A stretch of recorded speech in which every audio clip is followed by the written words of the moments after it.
Et pour aller plus loin, notre éditorialiste Slimane Zeguidour nous a rejoint sur ce plateau. Bonsoir Slimane.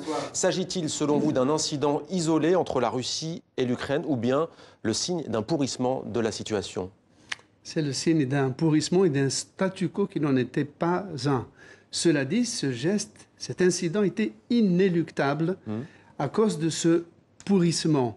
Pourquoi? Parce que la Russie, depuis qu'elle a annexé la Crimée en 2014, elle a considéré que les eaux territoriales ukrainiennes qui entouraient l'Ukraine lui revenaient de droit.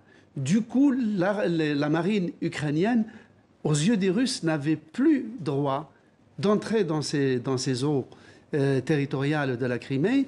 Et le détroit de Kertch, qui est un petit détroit, il y a 4 ans, c'était la frontière entre la Russie et l'Ukraine. Aujourd'hui, c'est devenu un territoire totalement russe aux yeux des Russes, et les Ukrainiens ne sont plus chez eux, ils sont des étrangers.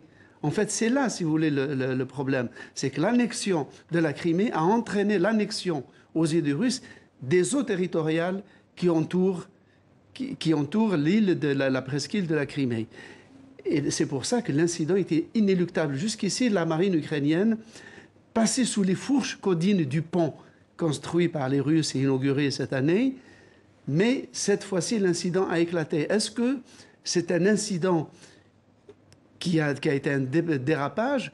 Mais en tout cas, il est très grave parce que c'est la première fois depuis la crise ukrainienne que des bateaux sont visés, éperonnés, que des marins, en l'occurrence ukrainiens, sont blessés et qu'ils sont capturés avec leurs vaisseaux. Merci pour ce décryptage, Slimane.